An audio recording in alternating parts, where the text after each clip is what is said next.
2021년 새해를 시작하면서부터는 유난히 추운 날이 많은 것 같습니다. 눈도 많이 내리고 또 강력한 한파로 인하여서 겨울다운 겨울을 보내고 있는데, 또 오늘 오후부터 눈도 예보되어 있고 이번 한 주간 동안은 한파도 예견하고 있습니다. 그런데 이런 어려운 한파 그리고 또 눈 이런 걸 대하면 아무래도 우리의 마음이 좀 불편하지요. 그런데 강력한 추위가 우리에게 꼭 나쁜 것만은 아니라 그러죠. 우리의 속담에도 눈이 많이 오면 뭐가 온다고 그럽니까? 풍년이 온다고 그럽니다. 눈이 많이 오면 풍년이 온다는 것 좀 이율배반적인 것 같고 잘 이해가 되지 않은 속담 같습니다. 그런데 이 말은 물이 많이 오면 그 해는 흉년, 비가 많이 오면 흉년이고 눈이 많이 오면 풍년이라는 것은 여름 벼 농사를 지낼 때 비가 많이 오면 아무래도 벼는 물에 잠겨서 흉년을 맞이하게 되지만, 겨울철에 눈이 많이 오게 되면 보리 농사는 풍년이 임한다는 겁니다. 왜냐하면 보리 같은 경우는 얼어 죽는 온도가 영하 한 17도에서 7, 8도 사이라고 합니다. 그런데 눈이 내려서 눈이 소복하게 이렇게 좀 쌓여 있으면 한 30cm 정도 쌓이게 되면 그 눈이 지표면을 잘 덮어서 보리가 자라고 있는 지표면의 온도는 한 영하 1도 정도 이렇게 유지된다고 합니다. 그러니까 눈이 많이 오면은 이 보리들이 추위 가운데에서도 그 눈이 보호막이 되어 가지고 따뜻하게 성장할 수 있도록 이렇게 보호해 준다는 거죠. 따뜻한 날씨보다는 덜 자라겠죠. 영하 1도니까. 그런데 봄이 오면서 또 다시 이렇게 따뜻해지면 서서히 이 눈이 녹을 거 아닙니까? 여러분, 그런데 눈이 많이 내리지 않는 텀에는 이때에 항상 가물지요. 그런데 눈이 녹으면서 그 보리에게 또 수분을 이렇게 자연스럽게 공급하는 거예요. 그러니 눈이 많이 오는 해는 보리 농사는 풍년이 든다, 이렇게 이야기하는 거죠. 근데 보리만이 아닙니다. 혹독한 추위가 오면은 봄에 피는 벚꽃은 그 어느 해보다 아름다운 꽃을 피운다고 합니다. 혹독한 시련을 통과하고 나서 더 아름다움을 드러낸다는 거죠. 이처럼 우리에게 다가오는 다양한 시련들은요, 당장 우리 눈앞에 보기에는 불편하고 또 우리의 삶에 많은 것을 앗아가는 것처럼 느껴지지만, 또 멀리 놓고 보면은 혹독함이 오히려 우리를 더 건강하게 만들고 우리를 오히려 더 강건하게 만들고 우리에게 풍성하게 해주는 것들도 있다는 것입니다. 자연의 섭리를 보면서 하나님이 우리를 만지시는 손길을 보게 되는 거죠. 우리가 지금 여러 가지 코로나라는 전염병과 또 계절적 특성 때문에 추위로 많은 어려움을 겪지만, 이런 모든 것들이 결국은 우리의 인생 전반을 놓고 보면 더욱 건강하게 살아가고 지혜롭게 살아가도록 하나님께서 우리를 만지시고 우리를 붙잡으시는 사랑의 손길이라는 것을 우리가 다시 한번 마음에 새길 수 있어야 되겠습니다. 우리가 묵상하고 있는 고린도 교회도 보십시오. 얼마나 많은 문제를 가지고 있었습니까? 그렇지만 하나님은 바울을 통하여서 이 고린도 교회의 문제들을 하나님의 뜻을 따라서 해결할 수 있도록 가르침을 주시지 않습니까? 이런 가르침을 통하여서 다시 한 번 더 이 고린도 교회 성도들은 우리가 무엇을 하든지 간에 신앙적 열심을 가지고 교회 안에서 섬김을 하든 나눔을 하든 무엇을 하든지 간에 우리의 마음 중심에 사랑이 있는가 다시 한번 돌아보면서 사랑을 따라서 하나님이 주시는 신령한 것들을 추구하며 살고 있는지 돌아보게 한다는 것입니다. 만약에 고린도 교회에 평소에 이런 많은 갈등, 아픔들이 없었다면 이런 가르침을 특별하게 바울이 이 고린도 교회를 향하여서 주었겠습니까?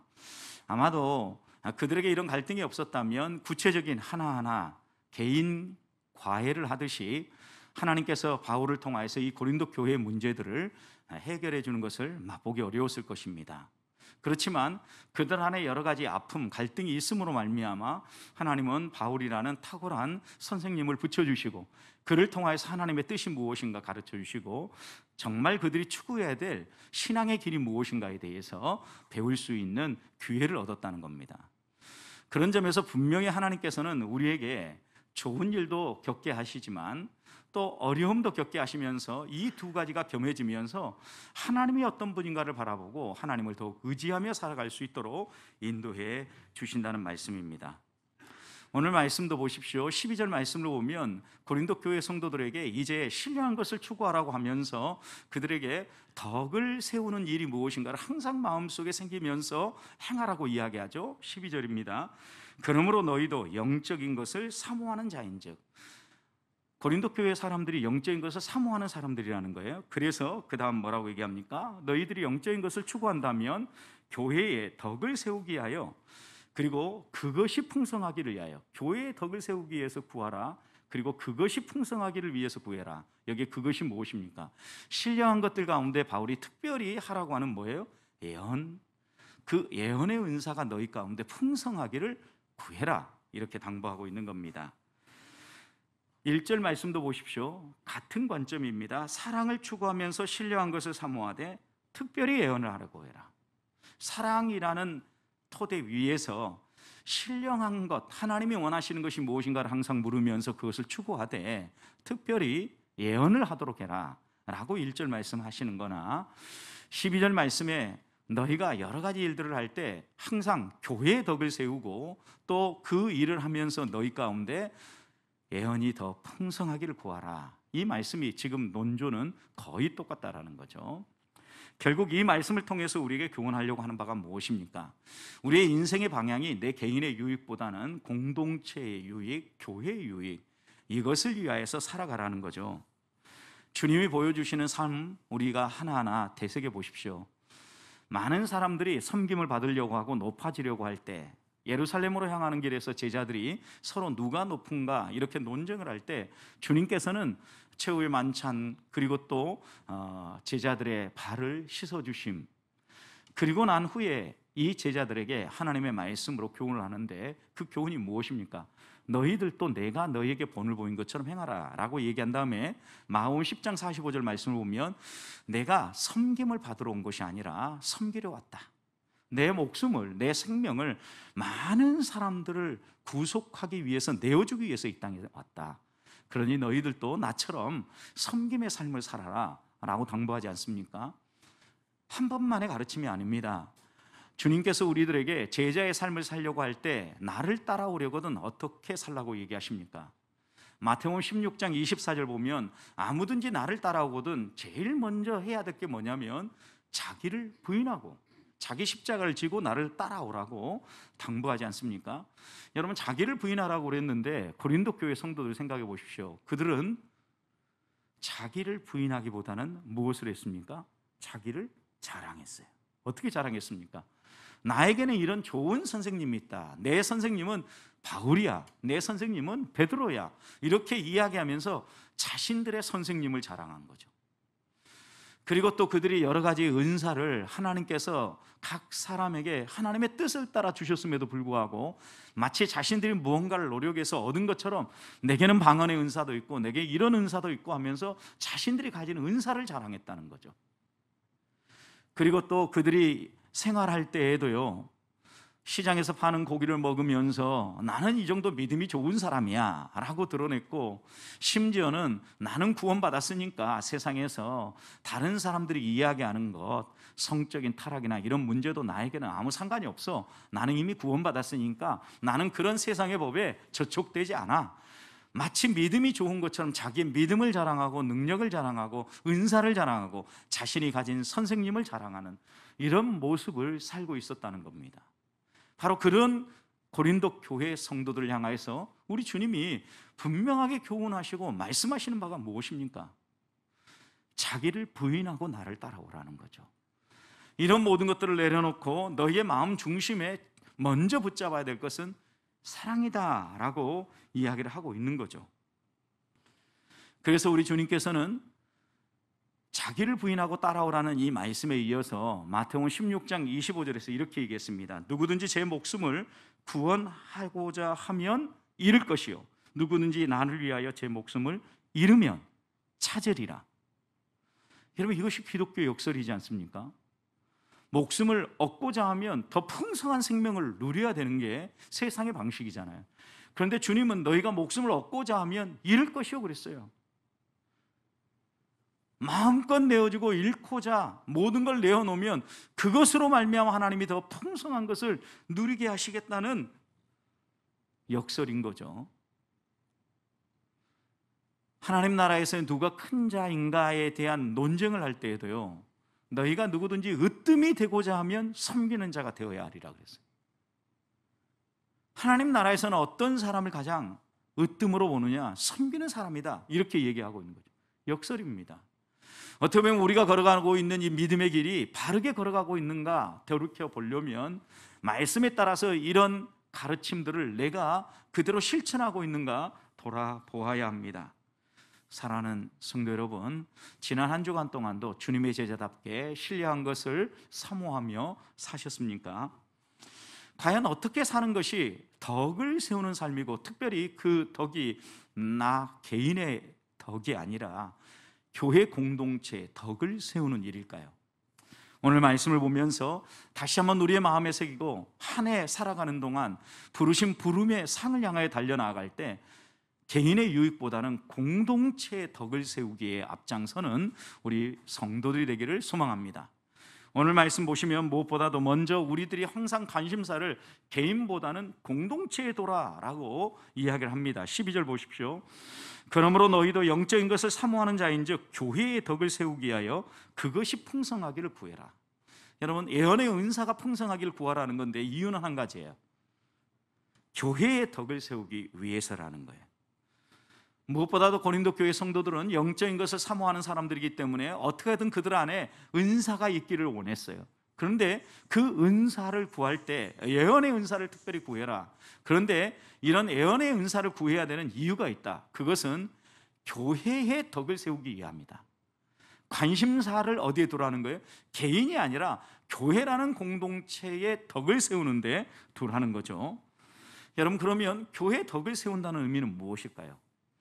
교회의 덕을 세운다라는 것은 이 단어 자체가 교회를 높이 세운다는 거예요. 교회 건물을 건축한다고 생각할 때 이 건물이 눈에 확연히 보이도록 높이 세운다, 이게 교회의 덕을 세운다, 그런 의미예요. 여러분, 실제로 예배당을 크고 높게 지으라는 이런 의미가 아니에요. 이 교회의 덕을 세운다라는 것은 많은 세상에 믿지 아니하는 사람들이 교회를 볼 때 저게 교회구나, 저것이 교회 건물이구나, 저런 사람들이 교회에 다니는 사람이구나, 이렇게 보고 인식할 수 있도록 교회 공동체를 세우라는 거예요. 여러분, 그러기 위해서는 교회가 어떻게 해야 되겠습니까? 교회가 어떤 곳인지 바르게 알고 교회가 마땅히 해야 될 일들을 감당하며 세상 속에서 빛과 소금으로 설 때 사람들은 그 교회를 보면서 저게 교회야, 저 교회 다닌 사람들이 진짜 예수 믿는 사람들이야, 이렇게 얘기하지 않겠어요? 이게 뭐예요? 교회 덕을 세운다는 의미예요. 우리는 좋은 일들을 경험할 때는 내가 열심히 해서 그랬어 라고 얘기하지만, 교회가 욕을 먹을 때는 나는 아니야 라고 얘기하면서 쏙 빠져버립니다. 성도님, 이런 일들을 만날 때 실제로 교회가 욕을 먹는 것은 그들만의 문제가 아니라 우리들의 책임도 있다는 걸 알아야 합니다. 소극적으로 우리가 건강하게 방어하고 또 적극적으로 나아가서 교회가 어떤 곳인지를 알리지 않는다고 하면 우리들도 행동은 안 했을지 모르지만 소극적으로는 그렇게 곁길로 가고 있는 사람들을 지지하고 후원하고 있는 것과 마찬가지이기 때문입니다. 우리가 구제하고 좋은 일을 할 때 보십시오. 그럴 때에는 나는 그 교회 성도로 나도 작은 것이지만 이렇게 힘을 보탰어 라고 얘기하지만, 가끔 교회가 욕을 먹을 때 그 몇 사람 때문에 그래 라고 얘기를 합니다. 그런데 여러분, 그럴 때 세상 사람들이 손가락질을 할 때 나 같은 사람들이 아직도 교회에 남아 있어서 그래, 아직도 내가 다듬어지지 못하고 욕심이 많아서 이런 일들이 자꾸 발생하는데, 실제 교회 가서 보면 나 같은 사람보다는 오히려 좀 좋은 사람들이 더 많아요. 교회 한번 다녀보세요. 이렇게 이야기할 수 있어야 된다는 거죠. 우리는 이걸 정반대로 얘기합니다. 나는 깨끗하고 교회에 특별히 몇몇 못된 사람들이 있어가지고 이런 일들이 발생한다고 이야기한다는 거죠. 여러분, 이것은 성경에 하나님께서 우리에게 가르치는 바가 아니에요. 바리새인과 세리의 기도를 보십시오. 하나님, 나는 저 세리 같지 않음을 감사드립니다. 하나님의 말씀이 무엇이었습니까? 이 나쁜 놈들아, 니네들이 더 죄 많은 놈들이야. 이게 하나님의 말씀 아닙니까, 여러분? 우리가 이런 말씀을 대할 때마다 우리의 마음 가운데 꼭 새겨야 될 게 있어요. 하나님이 정말 원하는 교회의 모습이 무엇인가? 무엇을 할 때 교회가 세상 사람들 앞에 교회답게 여겨지는가? 이게 교회의 덕을 세우는 일이에요. 우리는 장로교 전통을 따르고 있죠. 우리나라에 전달되어진 장로교는 스코틀랜드 장로교회가 대표적인 장로교 전통이라고 합니다.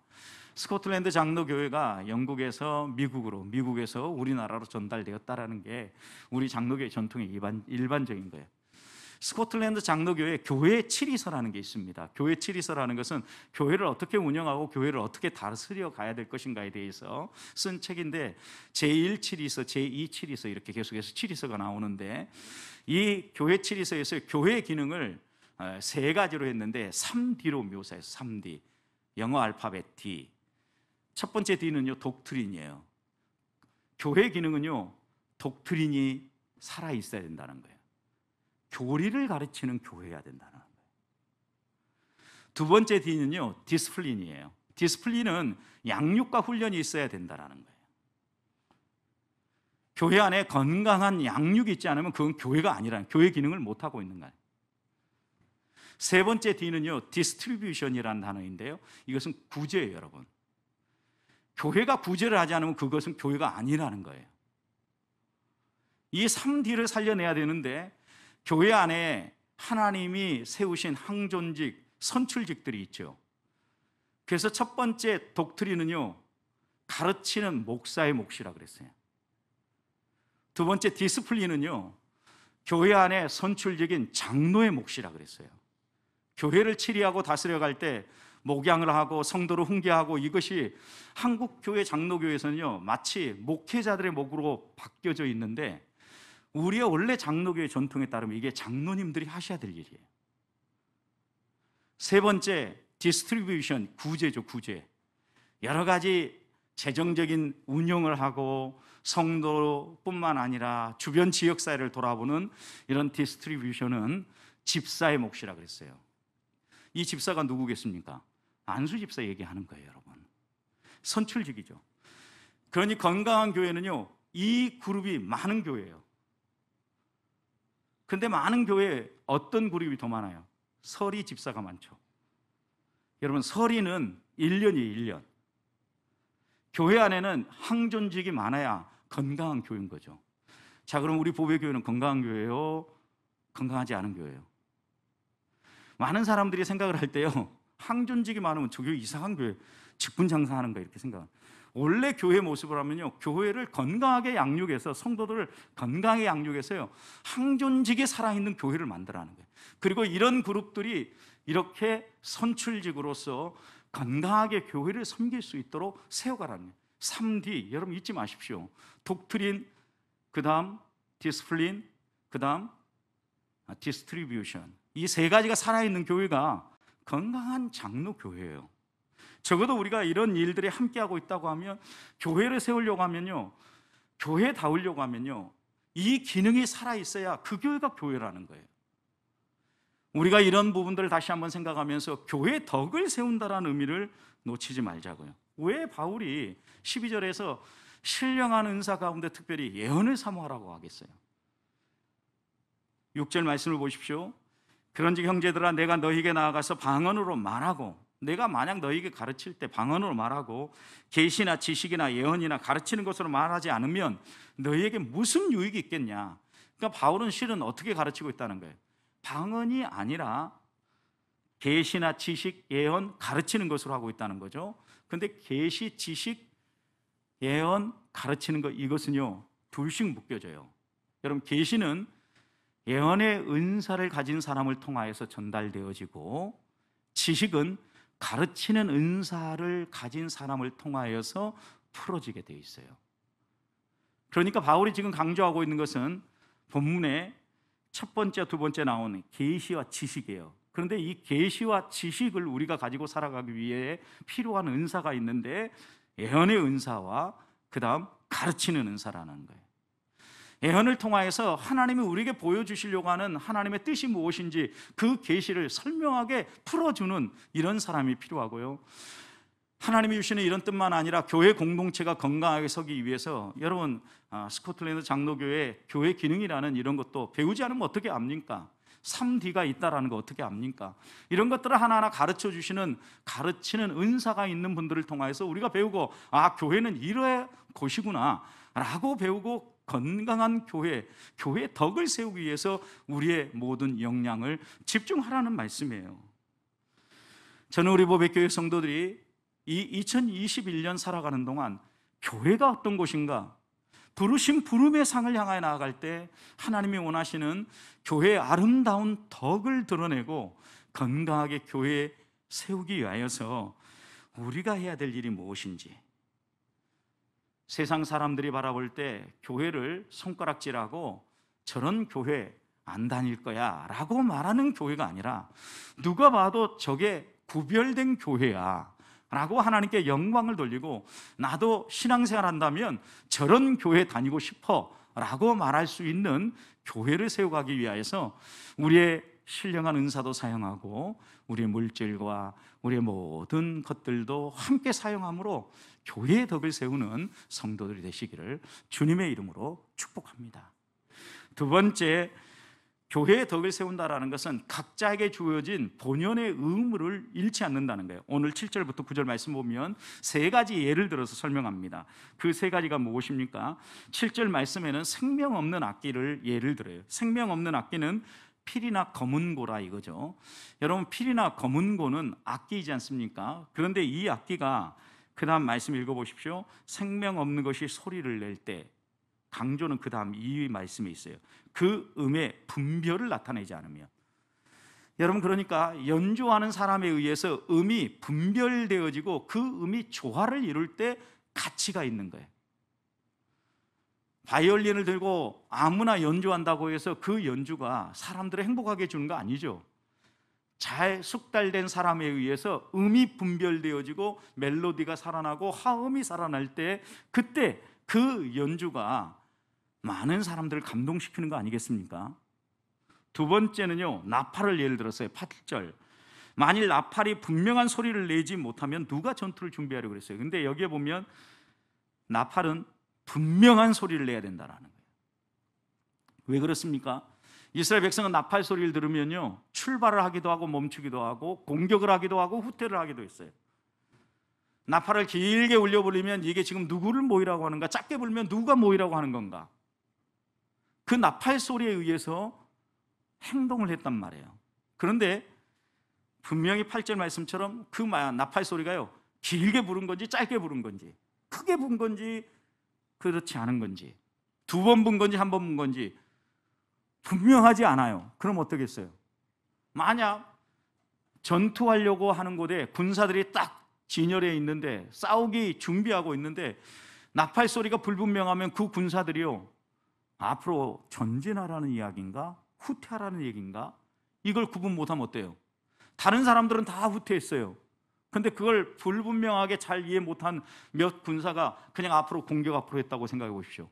몰살당하는 거 아닙니까, 여러분? 그래서 8절, 나팔이 분명한 소리를 내지 못하면 누가 전투를 준비하겠냐. 이런 일을 한 번, 두 번 겪고 나면 사람들이 어때요? 난 절대 그 전투 안 나갈란다. 왜? 나팔수가 문제가 있다. 세 번째 예를 또 듭니다. 9절, 혀에 대해서 얘기하죠. 이와 같이 너희도 혀로서, 그 다음 혀는 중요한 점이 어디에 있냐면 알아듣기 쉬운 말이에요. 말을 할 때 아무리 많은 지식을 가지고 있고 많이 배웠어도요, 사람이 알아듣지 못하도록 말한다면 무슨 유익이 있냐는 거예요. 누가 그걸 알겠느냐. 그래서 9절 마지막에 보십시오. 이렇게 말하는 것은 어디에다 말하는 거예요? 허공에다 그냥 아무 듣는 사람도 없이 독백하는 것과 마찬가지라는 거예요. 결국 이 말을 통해서 우리에게 교훈하려고 하는 바가 분명히 있어요. 특별히 그 당시에 고린도라는 이 지역은요, 국제적인 상업도시였어요. 국제적인 상업도시면 그 나라 사람만 모여 있는 것이 아니라 여러 나라에 있는 사람들이 함께 오겠죠. 그러면 그 나라에 와서 무역을 하고 여러 가지 이야기를 하려고 하면 서로 알아들을 수 있는 공통 언어를 써야 되잖아요. 현지어를 알아서 현지어를 사용하든 쌍방이 이해할 수 있는 공통어를 사용하든 해야 되겠죠. 그런데 그런 것은 개의치 않고 자기 하고 싶은 말대로 해버리는 거죠. 그러면 그것을 어찌 알아듣겠느냐는 거예요. 마치 그것은 허공에다가 자신만 아는 소리를 독백하는 것과 다를 바가 없다라는 거예요. 이것을 통해서 우리에게 교훈하는 바가 있어요. 여러분, 생명 없는 악기, 나팔, 우리의 혀, 본연의 의무가 있다라는 거예요. 혀는 알아듣기 쉬운 말을 하라고 하나님이 우리에게 붙여주신 것이고, 나팔은 분명한 소리를 내어서 그 소리를 듣는 사람들을 행동하게 하는 게 본연의 의무고, 생명 없는 악기는 연주자의 손에서 그 음의 고저 분명하게 분별되어 연주됨으로 본연의 역할을 감당하는 거라는 거예요. 여러분, 교회 안에서도 다양한 직분이 있습니다. 다양한 은사가 있습니다. 교회를 그리스도를 머리로 하는 그리스도의 몸으로 성경은 묘사하고 있지 않습니까? 몸에 각각의 지체가 있는데 각각의 지체가 자기 역할을 안 해요. 본연의 의무를 하지 않아요. 손가락이 해야 될 일을 하지 아니하고 발에다 미루고 있다고 생각해 보십시오. 건강한 교회라고 할 수 없습니다. 본연의 의무를 감당해야 된다는 거, 우리가 우리의 마음속에 생각을 해야 되는데, 만약에 나 한 사람 괜찮겠지라고 생각하는 순간 여러분, 문제가 생기죠.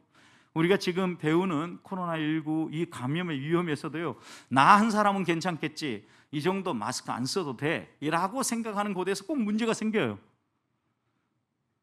그래서 우리들이 조심해야 될 것이 있는데, 본연의 의무, 내가 마땅히 해야 될 일, 내가 서 있는 자리에서 감당해야 될 일, 그것이 무엇인가를 알고 그것을 제대로 감당해내는 거예요.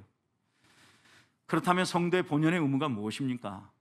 하나님께서 우리를 성도로 부르실 때는 우리가 구원받고 하나님 나라에 들어가는 것만을 위해서 우리를 부르신 게 아니라, 하나님은 우리의 삶을 통하여서 하나님이 어떤 분인가를 드러내기를 원하셔요. 우리를 통하여서 하나님의 성품이 드러나고, 우리를 통하여서 하나님의 일하시는 손길이 드러나고, 우리를 통하여서 하나님의 마음이 어떤 것인가를 드러나게 원하셔요. 그런데 이것을 가장 잘 표현하고 보여줄 수 있는 곳이 어디예요? 교회라는 공동체예요.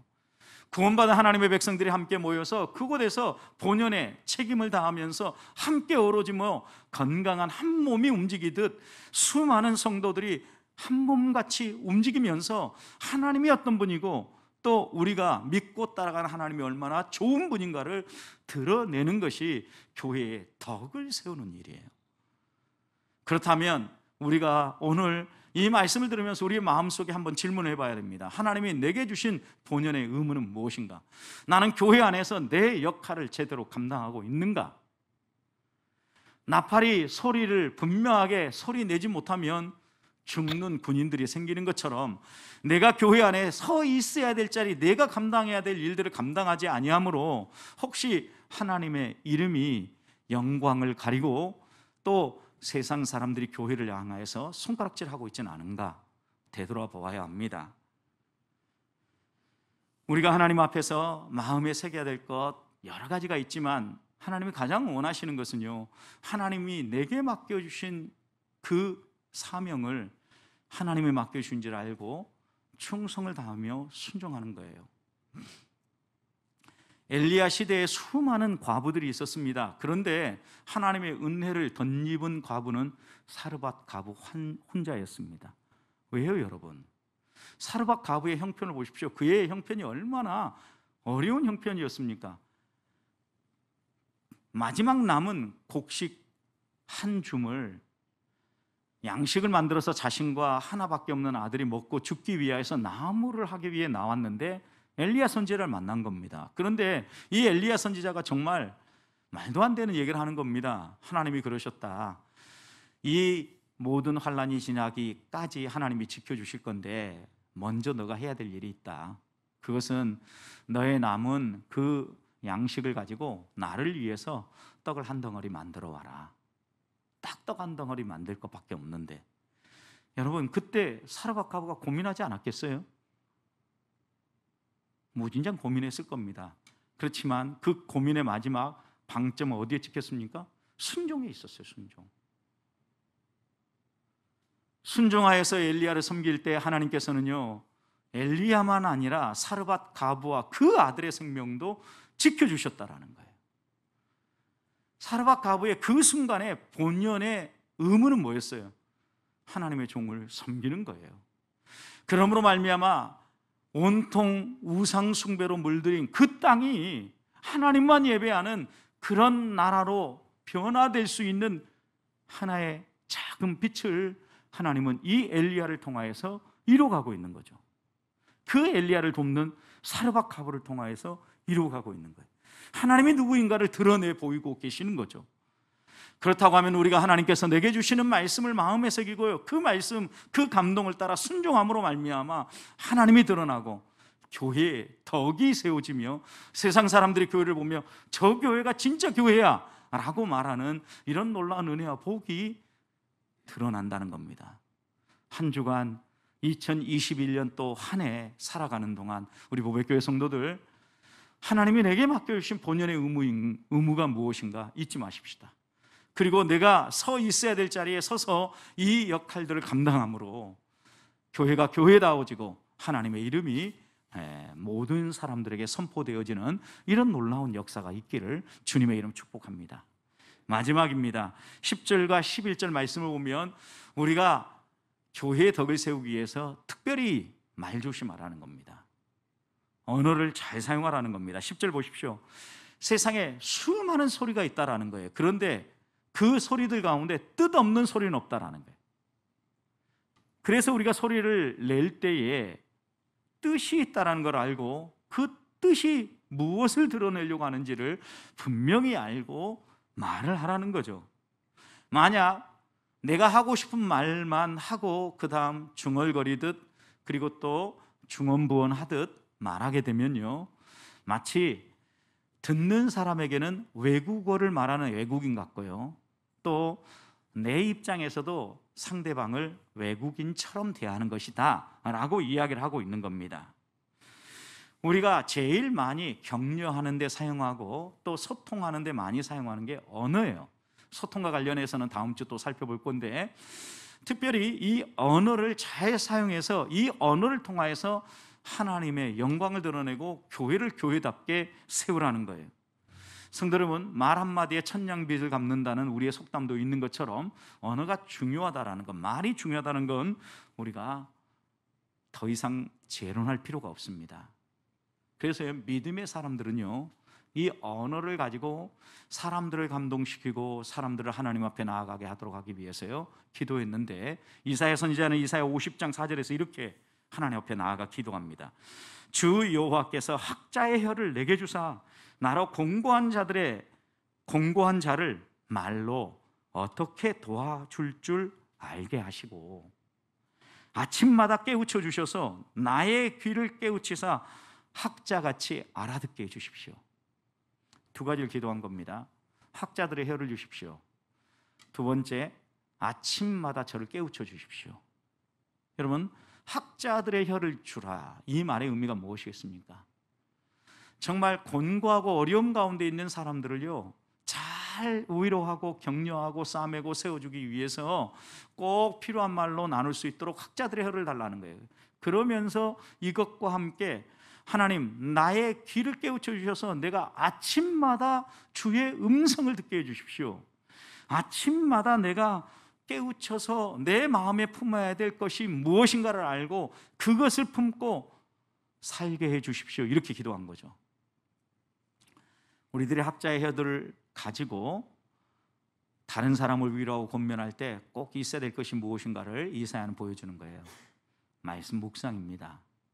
아침마다 깨우쳐 달라. 아침마다 내 귀를 깨우쳐 달라.